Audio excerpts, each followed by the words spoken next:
There's this like insane consumer materialism culture in 2025. Women are just buying things to impress people they don't even like in the first place, which is crazy. Every single morning you walk past your overflowing closet full of clothes you never wear, drawers stuffed with makeup you barely touch, and a credit card bill you're terrified to open.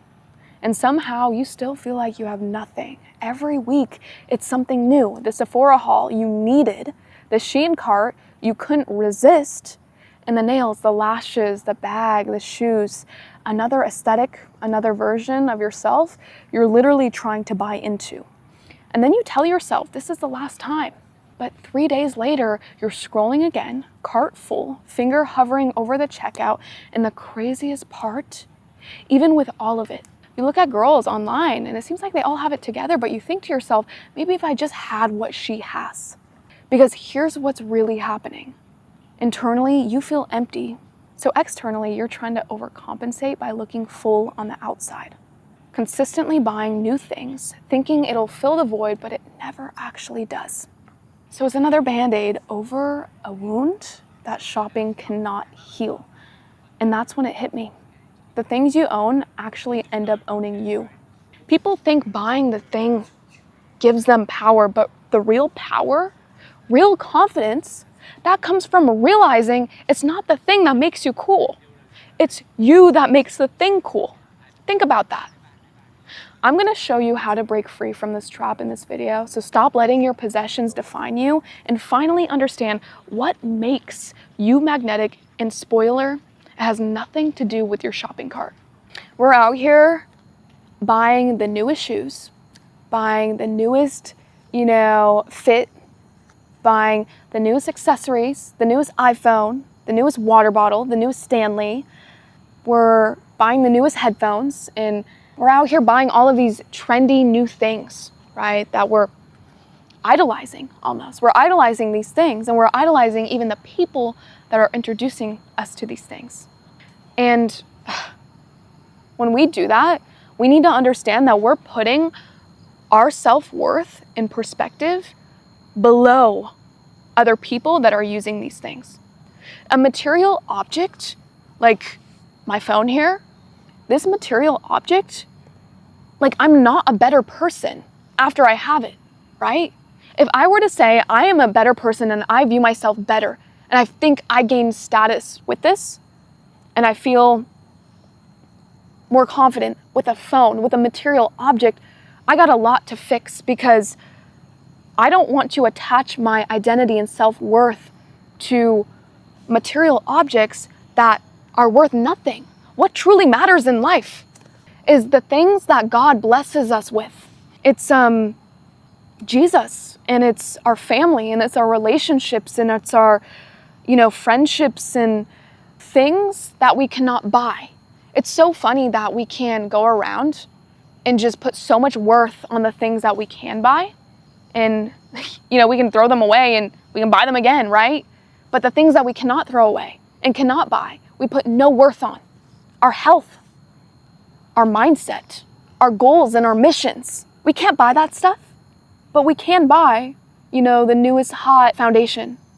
You make these things cool. The things do not make you cool. I remember back in like middle school and high school, maybe even a little bit of college in there, I would look at the popular girls in school and look at the cliques and everything like that. And I'd look at their shoes, and I'd look at their, bracelets and necklaces and the clothes and the brands they would wear. And I would literally beg my mom to bring me to the mall to buy that shit. Because I cared so much about what other people thought of me with the material items that I had, where I didn't even value myself. Truth is within. Be a trendsetter instead of a trend follower. Be the girl that wears whatever she wants to because she doesn't care what people think. And that's an energy, that's a frequency out there. If you show up to school or college or work or in your friend and social circles, whatever you do, and you show up with an outfit you actually like, you show up with things that are not even, you're not putting your worth on, right? There's a frequency and a high vibrational, energy to being someone that's a trend starter like that. Someone that doesn't follow trends because they don't care about trends. And there's a power in that as a person. It shows that you value yourself over these material objects that everyone has to have, that you have to have. So start working on yourself. Start doing hard things. Because it's the same thing as like hiking a mountain. If you hike a mountain and you go all the way up that mountain and it takes 3 hours for you to hike it and you're suffering the whole time and you're about to faint the whole time, you're going to value the top way better, way more. You're going to value that view.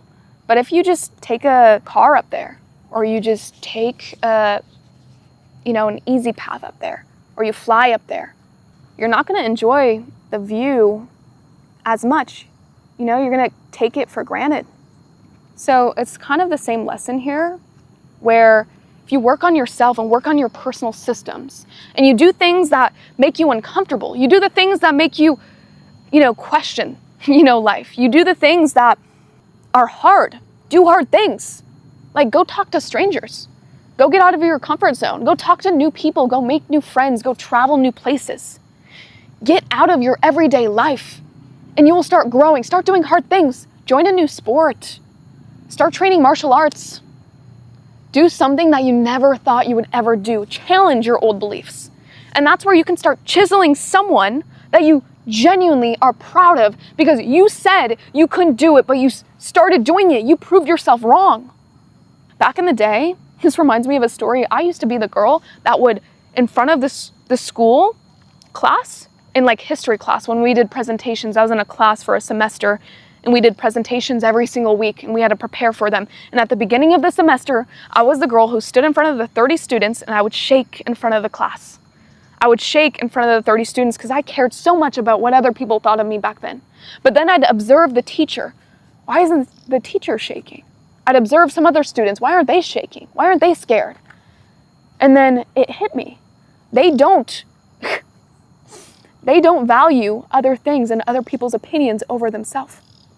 So later in the semester, I started to practice hard things, do hard things. I put myself out there, I practiced, I started to talk to strangers, and by the end of the semester, you want to know what someone told me? A student, a classmate of mine, I still remember her name is Jenny. And she came up to me, and she's like, Gloria, how did you do that? You knocked it out of the park. You were so good. How do I do that? And I was astonished because I practiced something that was hard. I got up there, I did it over and over and over again, and I was so confident in myself. And that's something that helped me stop being so materialistic.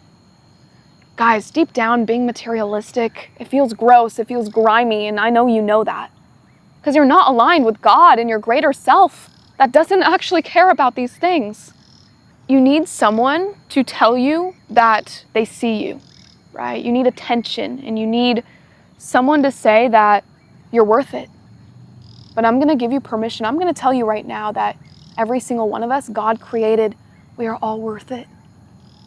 With or without the designer bag, we're all worth it. Guys, if you're purely aligned with your goals and your missions, as you should be, you wouldn't be materialistic.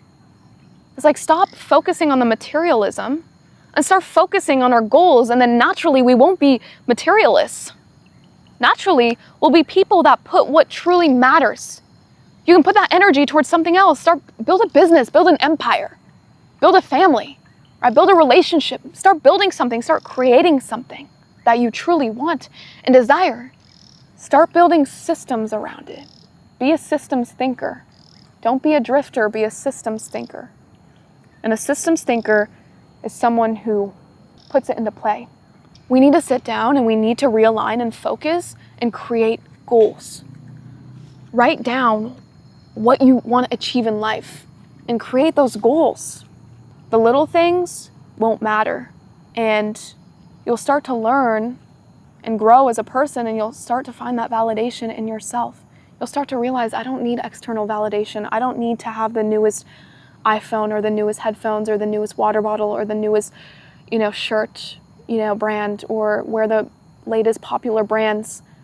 Like, you can find that within yourself in setting goals around physical, right? Like your body, what body do you want to have? And focus, pull that energy of wanting to be validated by everyone around you, put that energy towards something, channel into something, and increase the frequency around it. You can channel that and start anything and do anything. You can become the best tennis player, best volleyball player. You can become a great writer, or whatever your goals or ambitions are. You can channel that into something that's meaningful, because all of these materials, like getting the newest iPhone and being addicted to that race that's never ending of always needing the newest things, always needing it. It never ends because there's always a new trend. So you can channel that energy. That's a lot of energy you're spending on other people and their thoughts and all of these trends that are always happening. They're always repeating. That's a lot of energy. So you can put it towards something that will actually benefit you in the long run. And guys, that's it. Like, this is time for change. We can't keep living like this. You're not betting on yourself. You're not putting yourself first. You're putting all of these things first, but it's your life, it's your story. And you're letting all of these material objects and this validation and external, what people think of you, you're putting that first over yourself. It's disappointing. We need to change. I'm gonna end it off here. Drop a comment if you learned something. I looked through all of the comments and I wanna see if this made an impact in someone's life. And if it helps you, I wanna know. I'll see you guys next time.